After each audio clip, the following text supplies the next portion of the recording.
لا نفط لك يا بايدن. لن يكون لدى المملكة أي قدرة إضافية لزيادة الإنتاج. ليس من أجل هذا قطع كل هذه المسافة،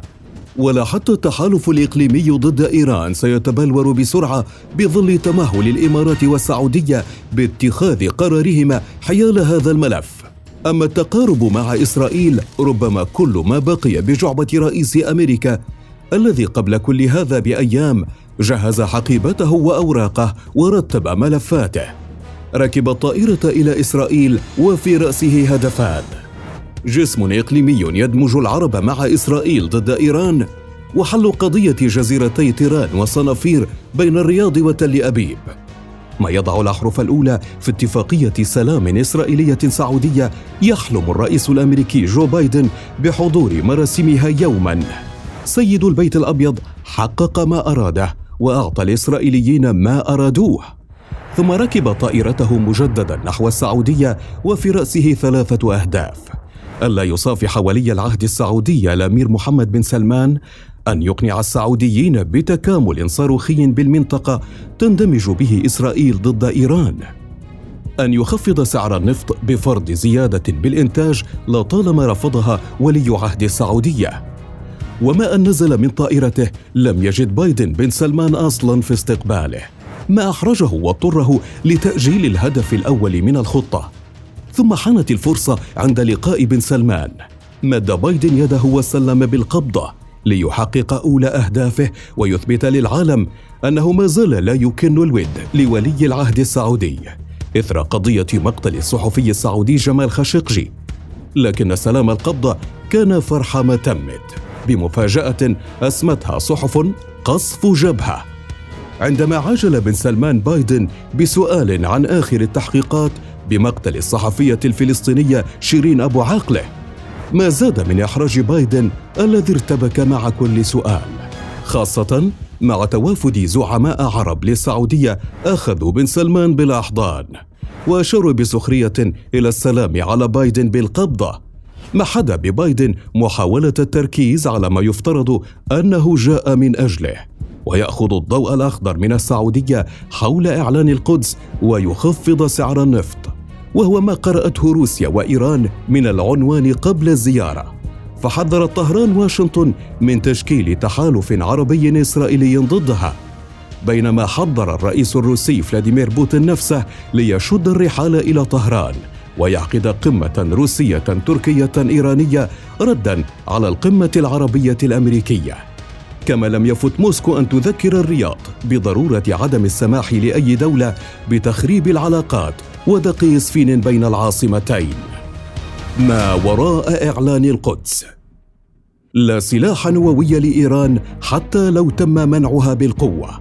والهيكل الإقليمي للمنطقة يجب أن يعاد بناؤه لتعميق علاقات إسرائيل وشركائها ودمجها في المنطقة وتوسيع دائرة السلام لتشمل دولاً عربية وإسلامية أخرى.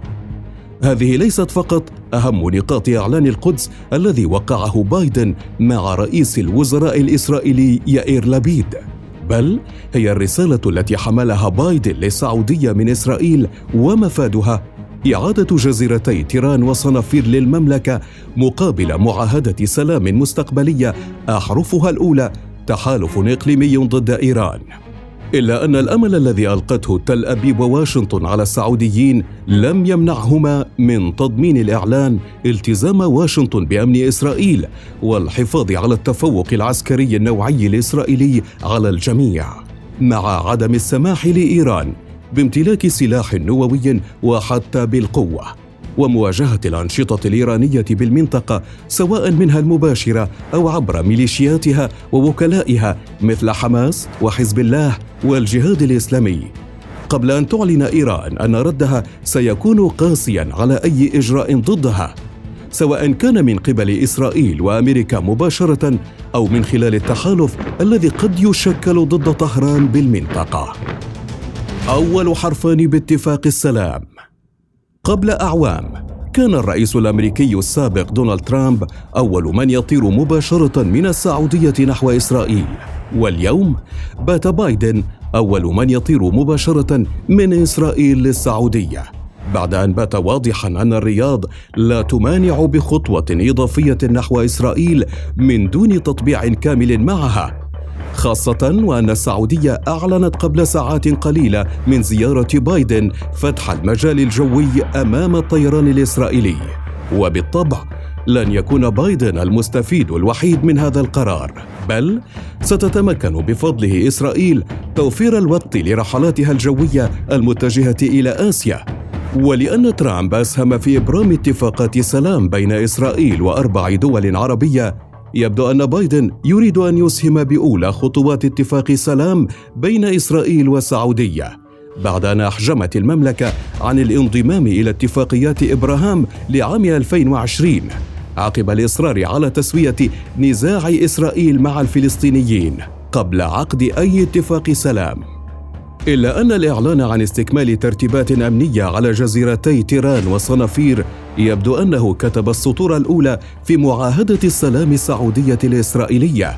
خاصة مع إعلان الرئيس الأمريكي عقب لقائه الملك سلمان تحديد موعد سحب قوات حفظ السلام الدولية وتأكيد اتفاق تيران وصنافير، الجزيرتان غير المأهولتان بالبحر الأحمر اللتان نقلت مصر تبعيتهما إلى السعودية عام 2017، ما يعني أنه بات للسعودية لأول مرة حدوداً مع إسرائيل، وبالتالي بعد فتح الأجواء والبحار لم يبقى إلا فتح الأراضي ليكتمل عقد اتفاق سلام إسرائيلي سعودي قد يكتمل خلال الفترة المقبلة بهدف مواجهة ما تراه الرياض كما تراه تل أبيب خطراً نووياً محدقاً قادماً من طهران.